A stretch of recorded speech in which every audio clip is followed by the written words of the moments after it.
Hello, I'm Bob the Booker and welcome back to my channel. I am a little bit pink and a little bit shiny because I have been out in the sun and I have since attacked myself with probably the contents of about half a bottle of After Sun. So let's see what happens tomorrow. Let's see how pink I am and whether I am burnt. Fun times. Anyway, with it being in the middle of this kind of gorgeous summer period we're having, it made me think a little bit about long days, and particularly then books that all take place over the course of a day. And part of this was also sort of triggered by thinking about a book from one of my favourite publishers, which is Galley Beggar Press, who are a small independent publisher who published Ducks Newburyport. Hey, you wondered when I'd mention that again. And they've just released a new book by James Clammer called Insignificance. This is sort of not an advanced copy per se, but without sounding like, oh, I'm so special. This is from the, if you are a subscriber to Galley Beggar Press, you can get some of the books sort of just a little bit before they hit the shelves properly. And Lucy Ellmann's book of essays is coming in, I think, June or July, I think. And so this is just a really short little book. It's about 160 pages or so, and it is just it's a character kind of trying to focus on a plumbing job, and then kind of all of the sort of manic things that happen all around them. A sort of really tense book, really kind of focused on that, and I'm really excited. I've heard the author James Clammer talk a few times about the book in interviews and things like that. It also comes with its own little very Galley Beggar Press bookmark, that's the word. And I also just love the idea that I might just sort of be reading something entirely different and just have Insignificance just wandering around with me, and just make it might just look like I've kind of lost the plot somewhat, which is maybe also true. Anyway, so that's one book that takes place over the course of a day, and there was also a little Guardian article that spotlighted the book and spoke about a few other books that also all take place over a day. And now there are loads of other ones out there apart from the ones I've chosen. These are ones that I saw both in the article and ones that I was sort of thinking of myself, that I have known and loved. But let's go through a couple. So first, you kind of knew this was coming in some ways. Mrs. Dalloway by Virginia Woolf. Again, a book I pretty much always talk about. So this charts Clarissa Dalloway as she goes through her day and prepares for a party that's coming up. Now, on the surface of it, that shouldn't sound too exciting. You know, watching essentially a middle-class woman go shopping, try and buy some gloves, try and buy some flowers, you know, but it's so beautifully crafted. It was kind of such an interesting book for me. I've sort of read it about 3 times. The first time I read it, didn't necessarily get on with it that much. Second time, liked it a bit more. Third time, absolutely adored it. And I think what's so special about it is just the way it uses time so fluidly throughout the day. So sometimes it feels like entire moments pass very briefly and very quickly. Sometimes short moments can last a really long time. And the book is sort of punctuated essentially throughout by Big Ben in the distance, and there's this kind of idea that time is sort of both very physical, as in that she talks about the leaden circles of the bell every time it rings, so almost this idea of like a circle of metal sound kind of going out every time the bell rings, for, you know, the sort of Big Ben sort of chimes, but also just sort of so much else happening. And there's the character Septimus, who's also kind of recently returned from war and having a sort of basically a mental breakdown in some form at the same time. So a really beautifully crafted book, which then obviously also leads to The Hours, which was sort of by Michael Cunningham, which was a sort of loving tribute and kind of follow on in some ways from it, of a character who is sort of reading this book and whose lives also sort of parallel what's going on in Mrs. Dalloway. And I think both use the idea of that full day so well. I really, if you enjoyed The Hours, I really recommend checking out Mrs. Dalloway, and vice versa. I remember reading The Hours and just being like, I think I remember these bits from Mrs. Dalloway, then going back and reading it and just being in love and just thinking this book has done it so well, in my opinion.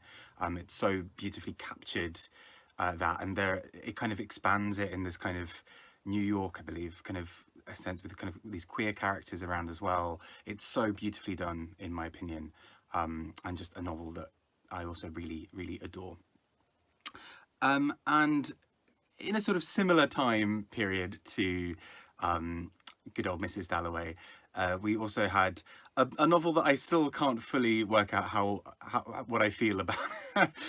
My kind of opinions on this sort of seem to fluctuate quite a bit, and that's Ulysses by James Joyce. Now, very much seen as a kind of modernist classic, and in many ways for good reason. It does a lot of very formally interesting things. It plays around with form really, really beautifully and really interestingly for me. It, you know, it will switch from a sort of novel type scene to something kind of almost like a play script to various other sort of things throughout, and it ends on this sort of stream of consciousness chapter, which is just really interesting. But it's also quite dense and really quite difficult. Now, the whole book takes place over the course of a day, and the wonderful kind of absurdity of it is also that the book is so long that it takes more than a day to read it. So unlike sort of a TV series like 24 or whatever that was meant to be watching, you know, 24 hours of television and sort of watching an exact 24 hours pass, the book is very difficult to read within 24 hours. I would say almost impossible. I think there is something every year on, I think it's on the date mentioned in the book, and that is where people try to sit around and from morning to night read all of Ulysses. I think people mostly sort of seem, I think the quickest one has been something like 27 or 28 hours or something ridiculous. But it is a book that in theory is, you know, it's meant to be set around this day, but that is part of the absurdity. It's so big and sprawling, and sometimes we get these really bizarre, often sort of stupid little off-roads into other things that are really quite bizarre and funny. It doesn't always work for me. It's quite dense as a book, and I remember the book arriving at uni and almost wanting to cry when I saw how big it was, and that I knew I'd have to read it for a seminar. And I think I may have mentioned in a previous video, but my my university supervisor was one of the kind of world-renowned critics on Joyce. On James Joyce, and I was like, well, I'm screwed. I better try and get to know this novel in some way. And then I wrote an essay comparing it to Orlando in terms of presenting gender. Fun times. Anyway, so Ulysses, in theory, you know, takes place over a day, but purposely explodes that idea of what a day really is, as opposed to The Mezzanine by Nicholson Baker, which inverts it in completely the opposite way. So the whole of the book The Mezzanine is about a character on an escalator from the ground floor to the mezzanine. I've spoken a bit about this in my video on experimental books, but what is so wonderfully stupid and absurd and ridiculous about that idea is obviously not only is that an incredibly short journey, it's also an intentionally truncated one where the author is having a joke with us. It's not even going from one floor to another, it's going to a half floor to the mezzanine. And in the meantime, the author is purposely, the narrator rather, is purposely evasive. So they will start thinking about going up this escalator, and then they'll think a bit about, oh, I remember when my shoelace is untied, so I'd better tie my shoelace. Oh, but that reminds me of that time when I went down to the shops to go and get some more shoelaces this morning because my shoelace had broken. But then that made me think, why is it that my left shoelace has gone but not my right one? Does that mean that I'm using my left more? And then that goes off on another thing about like, oh, do you remember when I went to the shop? I did get that other thing when I was at the shop. My partner told me to also get this. And it purposely goes off on all of these bizarre little routes, and it's intentionally frustrating, but I think that's kind of what I enjoyed about it. It purposely plays with you and is having a joke at your expense, that you are reading 140 pages about someone taking an escalator up from ground floor to the mezzanine, and it's absurd. And so technically this is not even just taking place over a day, this is taking place over 30 seconds or something ridiculous, and spinning 140 pages out of it. But I still think is really interesting and worth checking out nonetheless. And finally, there is a book by Ian McEwan, which is Saturday. And again, given the title, you can kind of work out that maybe it takes place largely around a Saturday and is largely focused around that. But indeed, all of the events take place over that one day. And the idea is that there is an anti-Iraq war protest going on in the UK, and there are the kind of characters gathering around it. However, in the meantime, there are moments of violence, and it's incredibly grim and violent, and difficult throughout, and yeah, is a very complicated story for that kind of character, because you know they're caught in all of these scenarios. It feels very much like a thriller, like a TV show like 24, which again I'm referencing without ever having watched. But from what I hear from friends of mine who have watched and loved 24, that's the kind of feel we're getting here, of you know very tense, every moment counts an incredible amount. I do remember hearing some people talk about the book kind of, and not having liked it particularly much because of how it treats women. And in fairness, I cannot remember the book that all like well enough to, like, I need to reread it. I think I read it not long after it came out in 2005, and probably do need to go back and reread it. But that would not surprise me in some ways. Ian McEwan is on the line sometimes. But another book that nonetheless takes place over the course of a day.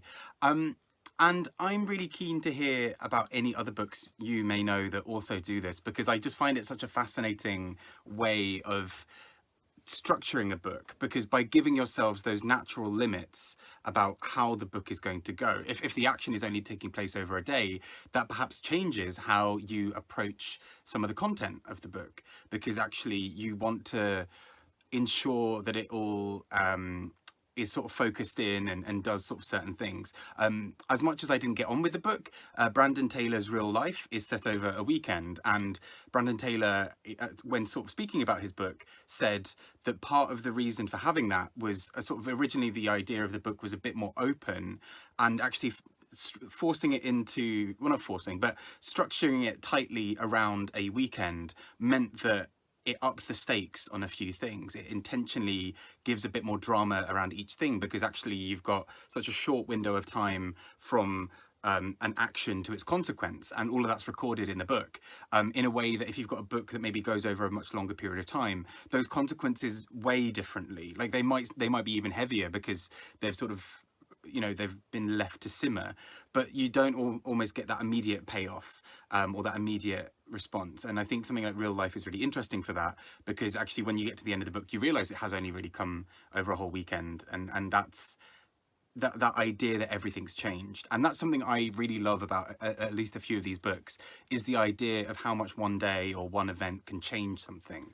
So actually you get to the end of the book and you suddenly think, everything that's happened, you know, these characters want to then slot neatly back into their lives after this day or after this weekend or whatever, but they can't. Something fundamental has changed, and that's something that really fascinates me.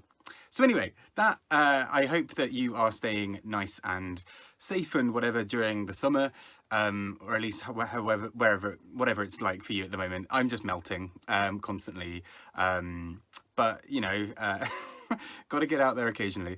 So I hope you are having a great time. Let me know any other books that you know of that take place over a day or over a very short window of time. And look forward to hearing from you all. Take care, and keep reading. No, that sounds very Strictly Come Dancing, like keep reading. Have a wonderful time, and speak to you all soon. Bye-bye.